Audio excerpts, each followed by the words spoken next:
Assalamualaikum, salam sejahtera dan selamat pagi. Kumpulan kami akan menerangkan tentang laporan dan nilaian untuk tujuan pengambilan tanah. Ahli kumpulan kami terdiri daripada saya sendiri iaitu Abdul Hakim, Muhammad Irsyad, Muhammad Farhan, Syazlina, Sayyidah Hanifah dan Siti Nur Sarafana. Tugasan yang diberi adalah kami sebagai penilai dikehendaki untuk menyediakan satu laporan penilaian untuk tujuan pengambilan tanah bagi tujuan pembinaan stesen utama TNB. Berikut adalah ringkasan eksekutif. Jenis harta tanah iaitu tanah institusi, lokasi di Johor, nombor lot PTD 19028, lot baru 81489, nombor had milik HHD 26499, Mukim Kulai, Daerah Kulai Jaya, luas tanah hak milik 20.9498 hektar, luas tanah yang diambil 3.108 hektar, pegangan pajakan 99 tahun, pemilik berdaftar UTM, nilai pampasan dituntut RM6,230,000. Asas tuntutan dan nilaian adalah berdasarkan Seksyen 2 Jadual Pertama Akta Pengambilan Tanah 1960 seperti dipinda. Nilai pasaran berdasarkan transaksi jualan harta tanah yang serupa. Tarikh nilaian adalah mengikut tarikh yang diwartakan iaitu 1 November 2020. Rujukan dan tujuan nilaian. Kami diminta untuk melakukan lawat periksa bagi menilai sebidang tanah kosong di mana pegangannya adalah sepajakan 99 tahun yang akan tamat pada 18 Mei 2083. Pegangan tersebut terletak di lot 81489 HSD 26499 Mukim Kulai, Daerah Kulai Jaya, Negeri Johor Darul Takzim. Laporan penilaian ini disediakan selaras dengan garis panduan penilaian aset yang dikeluarkan oleh Suruhanjaya dan Standard Penilaian Malaysia dan juga dikeluarkan oleh Lembaga Penilai Ejen Harta Tanah dan Pengurus Harta Tanah. Peranan kami sebagai seorang penilai adalah menjalankan kajian terperinci ke atas semua kerugian yang dituntut dan seterusnya menasihati pentadbir tanah mengenai semua perkara yang berkaitan dengan pampasan akibat dari pengambilan tanah ke atas harta tanah tersebut. Tuntutan pampasan tersebut akan dikemukakan kepada pentadbir tanah untuk pertimbangan yang sewajarnya. Asas penentuan pampasan untuk maksud laporan dan nilaian ini adalah mengikut peruntukan yang terdapat dalam Jadual Pertama Akta Pengambilan Tanah 1960 seperti dipinda. Pengisytiharaan warta. Tanah ini telah dijadualkan di bawah Seksyen 8 Akta Pengambilan Tanah 1960 di mana tanah ini diambil balik bertujuan untuk projek tenaga nasional berhad main station di Universiti Teknologi Malaysia Skudai Johor yang bertarikh 1 November 2020. Luas tanah yang diambil untuk projek TNB ini adalah seluas 3.1080 hektar. Tarikh nilaian untuk penentuan nilai pasaran dan pampasan bagi harta tanah terjadual pula adalah pada tarikh 1 November 2020 di mana ia berdasarkan tarikh pewartaan borang di mengikut Seksyen 8 Akta Pengambilan Tanah tahun 1960.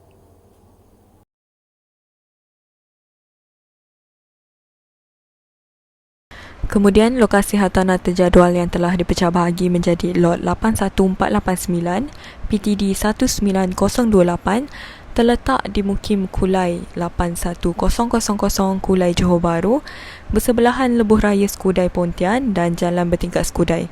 Berdasarkan kedudukan, lokasi ini terletak kira-kira 1.8 km dari Skudai, 6.4 km dari Taman Universiti dan 3.8 km dari Universiti Teknologi Malaysia. Seterusnya, keterangan harta tanah.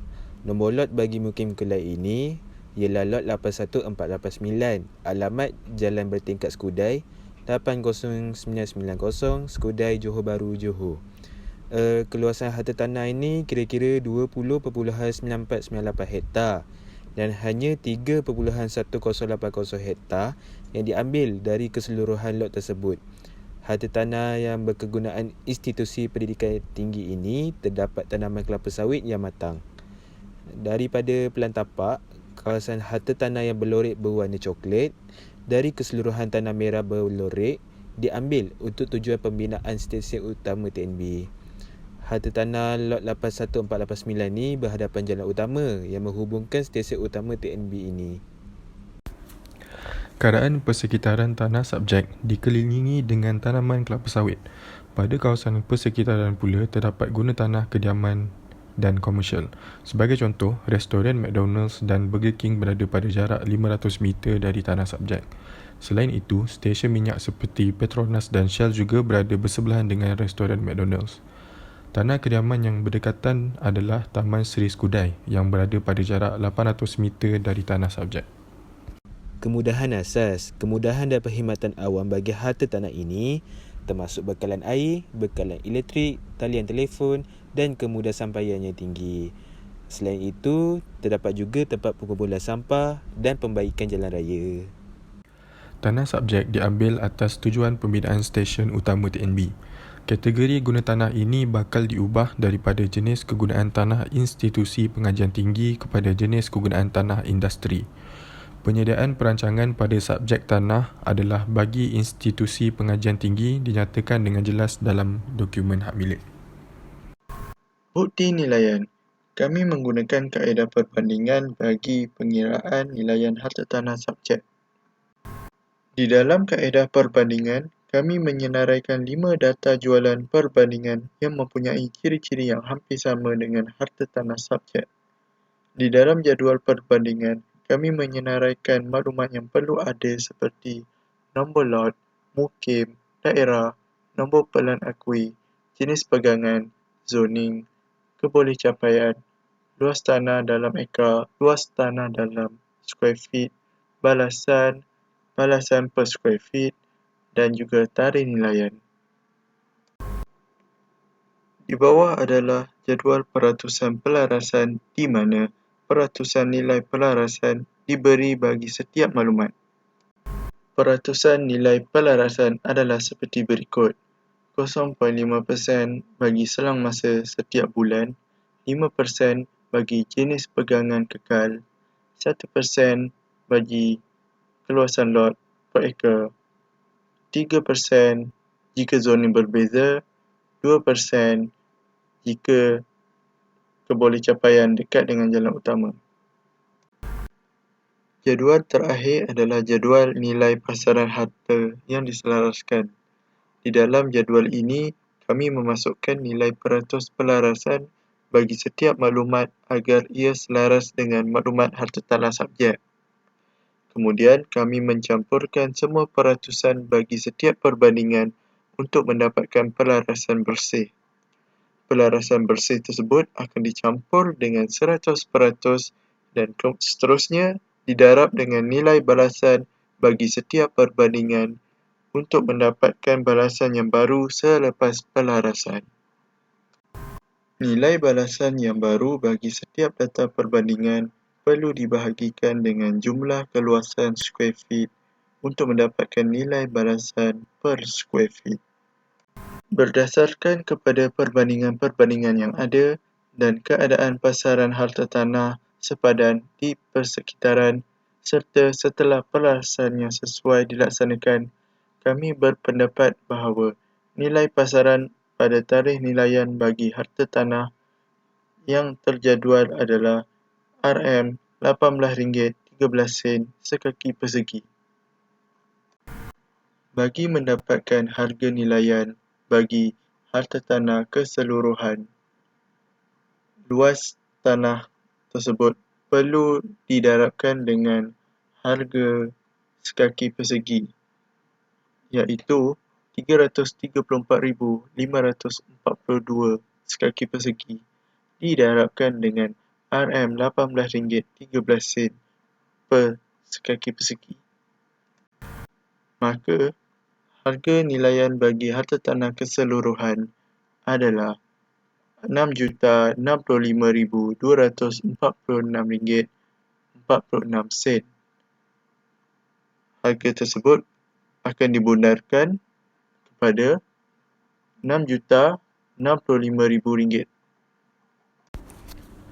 Setelah mengambil kira semua faktor yang mempengaruhi nilai, kami berpendapat bahawa tuntutan bayaran papasan yang berpatutan ke atas harta tanah terjadual adalah seperti berikut. Yang pertama adalah tuntutan ke atas tanah. Kuluasan tanah yang diambil adalah 334,542 kaki persegi, iaitu sebanyak RM18.13 bagi sekaki persegi, menjadikan jumlah bagi kuluasan tersebut adalah RM6,65,000. Kedua adalah tuntutan lain. Antaranya ialah turapan jalan sebanyak RM5,000, iaitu RM10 semeter persegi untuk 500 meter persegi jalan. Tempat riak bumbung sebanyak RM2,400 dengan menganggap harga semeter persegi sebanyak RM80 untuk 30 meter persegi luas. Kehilangan pokok kelapa sawit sebanyak RM154,368, iaitu harga bagi sebatang pokok tersebut adalah RM335, bersamaan 60 batang setiap ekar didarab dengan 7.68 ekar. Ditambah lagi dengan kos menghadiri perbicaraan sebanyak RM120 bagi satu orang. Ini menjadikan jumlah tuntutan papasan sebanyak RM6,226,888. Tuntutan papasan yang terakhir adalah fee yuran penilaian, iaitu sebanyak RM2,500. Maka ia menjadikan jumlah tuntutan papasan keseluruhannya ialah RM6,229,388. Berdasarkan penilaian yang telah dijalankan, kami berpendapat bahawa papasan yang munasabah dan berpatutan bagi pengambilan tanah pada tarikh nilaian 1 November 2020 ialah seperti berikut. Nilai tanah yang diambil adalah sebanyak RM6 dan RM65,000, ditambah dengan tuntutan lain sebanyak RM161,888, ditambah dengan fee penilai berdaftar sebanyak RM2,500. Oleh itu, jumlah besar tuntutan adalah sebanyak RM6,230,000. Sekian, terima kasih.